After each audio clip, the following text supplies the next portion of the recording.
And as stated by the administration's prominent mouthpiece, statements are often made or designed to dazzle the citizenry. As was said, we want to dazzle them with BS. An example of this occurred early in PM Gaston's Browne budget presentation last Thursday, the 3rd of February. Numerous times, PM Browne stated there was GDP growth of 5.3% in 2021 and gave the ECCB, the Eastern Caribbean Central Bank, as the source for this 5.3 estimate.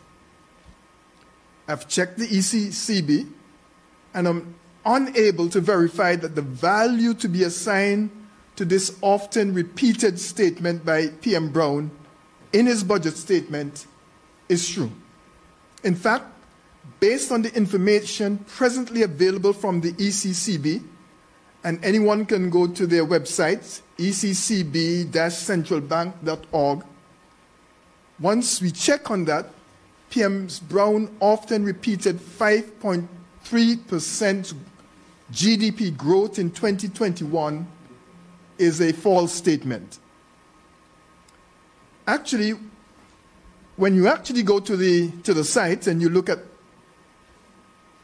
the growth statements, you would recognize that between 2019, when there was growth of 4.86%, 2020 a decline of 20.19%, in 2021 growth was only 1.76%, and the projection for 2022 is 4.22%.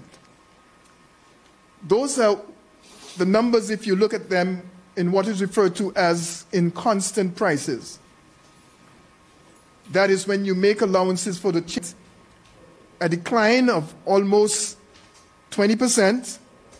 Projected growth for 2021 is 3.7% and 6% in 2022. Typically, though, when you're making comparisons, it is the constant prices that are used. So on that basis, as he said in his statement, 20% declined in 2020. The projection for 2021 in the ECCB statement is 1.76% and not the 5.3 as stated. The 5.3 GDP growth is nowhere to be found. An even more outrageous and astounding example of PM Gaston's Browne's attempt to dazzle with BS was his assertion that there was a 25% turnaround in GDP in 2021. 20% decline in 2020 plus a 5% growth in 2021, according to his math, gave a 25% economic turnaround. If this was a scenario for a grade 3 or for Form 3 math test, he would, and he gave that answer, he would have gotten naught for that test.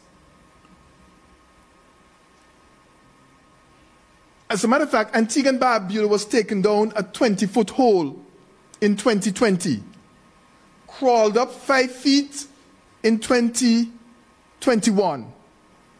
And when that statement was made by the Prime Minister, the sycophants applauded as if all was well, totally oblivious to the subsequent statement that the economy is projected at the end of 2022 to be $500 million below where we were in 2019. That's still more than halfway down the 2020 20% hole. And I'm amazed that he actually had the 25% turnaround actually written into his statement, because it sounded more like a con man's move. It's like, Brother Boyan, the con man borrows $20 from you. he pays you back 5 and tells you that you're $25 better off. That's essentially what that statement was about. It's a total con. And it's as if he was playing the con game. Some people have a lot of gall, and PM Browne looks like he's aiming to have the most gall, especially when he made the statement about ALP introducing CIP. The gall of that statement. The Baldwin-Spencer administration swallowed the bitter pill, paid the political price in introducing the CIP. Not one ALP member, not Gaston Browne, not one member of the ALP in the Senate voted in support of the CIP bill. And he wants to have the gall to claim that is the ALP introduced the CIP. As I said earlier, an analysis must begin with the analysis of the truth of the statements made. And for the Gaston Browne administration, truth is stranger than fiction. And I strongly condemn their cynical attempts to insult the intelligence of Antiguans and Barbudans, both at home and abroad. The fact-checking will continue, but so far as a teacher for half a century is not the Gaston Browne administration is getting.